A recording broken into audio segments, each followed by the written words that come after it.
are live. Good morning, everybody. Daniel Allison, the average dude. Happy Monday. It's a new week. Good morning, Fred Blanton. Good morning, Danny Allison from around the block. From around the block, little Danny and Freddie, ready to have that first sip of coffee. Good morning, everybody. Let's do this, Fred. We got a big week, bro. We got a big week. We got to do this right. Will you give us a big let's go then? First sip. Let's make it a great week. Let's go.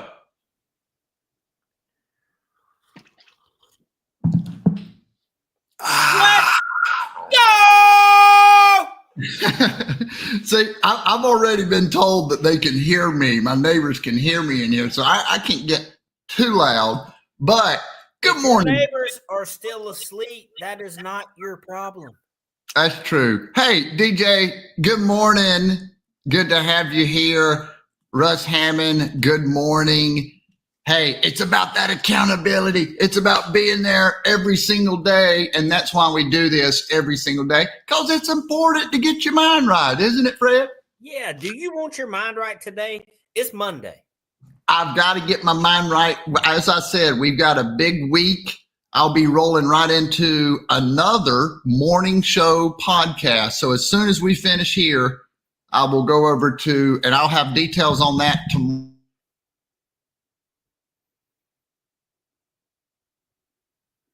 But I'm looking for a similar format to what we're doing here, just 30 minutes, an hour later. So just woke up the neighborhood of producers. I like that.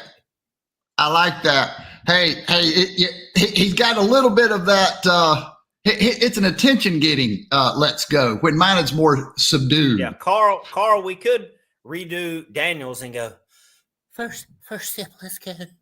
See that? No, that's wrong. That's wrong. But part of what Fred does, he gives me hell. He gave me hell on Thursday. Remember that? No. Yeah, on Thursday, Carl, I don't know if you know or not, but we had a workout. Fred was leading the workout, and I slept in. And I missed the workout. And I told Fred later, man, that just, I was disappointed because I wanted to go to the workout, and I didn't do one of the very important things that we should do every single morning: move your body, really get out there and sweat. And then what happened? I went straight into whatever I was going to do that day, and I never got that. I never got that exercise in, and the day wasn't good. So what I did, Fred, Saturday this morning, I got up, did my own. Saturday I went to F3. Sunday I got up, did my own run. This morning got up, did my own run, because I want to get that. I want to get that sweat. I said that's not going to happen again.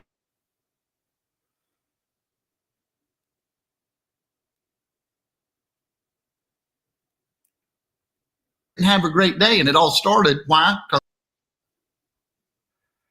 Are you there? Yeah, you're freezing up a little bit. Oh, no, that's not good. Carl, drop your F3 name down here. Weak whistle versus strong whistle. Oh, no. Carl, we've worked with people like that. Oh, yeah. Now, tell me the difference between a weak whistle and a strong whistle. Well, have you ever seen an official blow a call and, put some air in his whistle, and just by the sound of the whistle and the way his body language is after he put air in it, that he don't believe in his own call? Absolutely. Yeah. And now that's what being an official, it makes it hard. I think, you gotta call it. You gotta see what you see, know what you see, be ready to let everyone else know what you see, and know that they're going to be going against that opinion. Boo? Boo? That's scary. I like it. Great having Carl here. Great having Paul Papp here. I love Carl. Now that he put that up there, I remember that's what they called him in prison. So that's why he got that name. Oh yeah, boo. There's Metal Man Matt. Saw him. When was that? Friday. Got to hang out with Metal Man Matt. Good to have you here this morning. How about a quote of the day, fellas? Let's do it. I'm I'd looking love forward to have this. some ladies in. Where's the ladies at? We got a lot of dudes in here this morning. We need Susmitha and some of the other ladies. All right, here we go. Quote of the day is going to be right here. Quote of the day. Quote of the day. Get your mind right. Okay, here it is. You know what? Please. When you were skipping the workout Thursday morning, you could have at least fixed the E on the last quote. I don't know if I can handle these punches to my ego first thing on a Monday morning. He didn't fix his E. He gave a weak. Even one of the fans in the audience called it weak on the first sip. Let's go. And now we got this. To weave a life of meaning, thread the needle with questions no one else dares to ask. You don't like it. He doesn't like it. I can see it in his face. He didn't like it. Tell us how you will apply that in your life today. Thread the needle with questions no one else dares to ask. Tell us, Danny, what's it going to be today?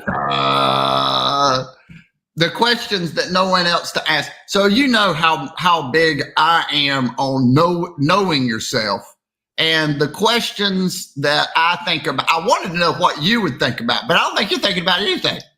But what I think about is the questions that we need to ask ourselves. Let's apply it to sales here. This would be easier.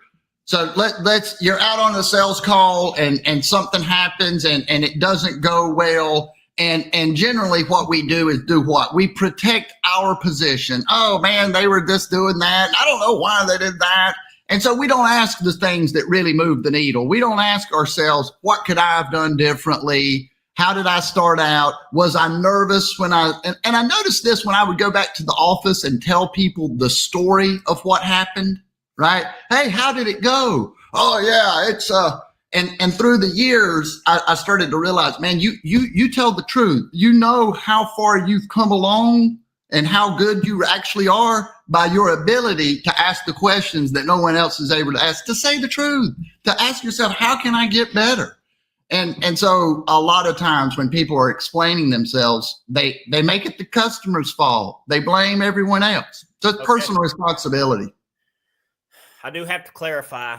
Carl Punt's F3 name was not from prison. It's from when he officiates basketball and everybody boos after he makes a call. My mistake. Okay, Randy, can you give us an example of what would a question be that no one else dares to ask? You know, think about your past, maybe some recent conversations that you asked the question to someone and they, no one's ever asked me that. No one has ever dared to ask me that. Bum, bum, bum, bum. I can't think of what you're thinking about right now. Or if you're trying to make me think about something. No, I'm just trying to think something that today someone can take away from this 15-minute live show and apply it immediately. I agree with you. Be a disruptor. Like that. Let me see if some of these other comments will bring me something in. Negative related to being an official. Every call makes someone happy and the others boo. And it's so true, Carl. It's so true. And that's what makes officiating so difficult. And that's what's true about life. And maybe that's the difficult question. You know, we want to say somebody has a different opinion or a different read on a situation and that person is wrong and we are right. And sometimes we have to ask ourselves the question, hey, maybe I'll give you one, Fred. There was somebody that I did a video, posted it on YouTube, and someone made the call. They said, have you taken your meds today? Your eyes look crazy. And boom, I said, oh my good. It hit me right in the gut. And I thought, man, I was ready for any of those comments. I said, maybe I need to watch that back. I watched it back. I thought, I could say, oh man, what you talking about? I'm not crazy. I don't even take, or whatever the case might be. And that's it. I kind of look crazy there. but then what does that have to do with being able to ask the question that no one else dares to ask? Well, maybe he was right, is my point. Right? Maybe he was right. Maybe when we have a comment, or we have a different perspective, or we have something that happens on a phone call, when we feel like, oh man, that person is wrong, or they shouldn't have said that, or that was, maybe we should ask ourselves, maybe the hard question is, maybe they were right. And look at it. What's that? The hard question may be the question to yourself. Absolutely. Yeah. And that is my point. Like the hardest questions, the ones that we can find the real answers to can only be the questions that we ask ourselves. And so in my mind, it's really important because we're going to really start knowing ourselves when we ask ourselves those tough questions. Being a disruptor, you have to leave damage or they will forget who you are. I like that. Yeah, that's good. When you went to the sales world, it made me think about an interaction with someone that you're talking to. Mm-hmm. So, I was trying to apply that to a situation. Or you sit down in a meeting with someone, a lot of salespeople will start, oh, well, I think you need this, and this is what our product does, and this is what we can do. And they go into that whole spiel, which the majority of people would do. And it made me think, what if the first question you asked was, what made you interested in our product or taking the meeting with me? And then there is a fantastic chance they're going to tell you exactly how to sell them. Absolutely. And questions, if you go in with great questions on any prospecting call, you can avoid rejection. And so you can go in with the mindset of, okay, they don't want to change right now, but I'm going to go in and I'm going to find out as much about them, their situation as possible. And you can talk about, what is it that you like about the company that you're using now? How did you switch? This is one of my favorites in the HVAC world. Tell me the story of how that company that you love right now. Tell me how you started working with them. Now we know how they make changes. We know what the other company was doing and what the current company will need to do to get them out of the way. Show me your teddy bear where my competitor hurt you. Show me on the teddy bear. Show me on the teddy bear. That's funny. Show me the teddy bear. Show me on the teddy bear where my competitor hurt you. Hey, now that sounds like something one of the sales rebels would say, doesn't it? Hey, hello, Ken. Good morning. Great to have you here over at the nighttime over where Ken is. So what else you got, Fred? What's on your mind this morning? I thought you might parlay off of that, but you took the teddy bear. You took the teddy bear instead. That's all right though. To weave a life of meaning, thread the needle with questions no one else dares to ask. I do love that quote. What I will say is this week, big things happening. July the 30th, we're going to have an in-person event. We're going to start at the clubhouse. It will go down here to Fifth Third Park. Paul Pappy was there last time, but he didn't get the executive suite at Fifth Third Park, the Spartanburgers. That's going to be fantastic. That's going to be July the 30th. Tomorrow, a special edition of this whole deal.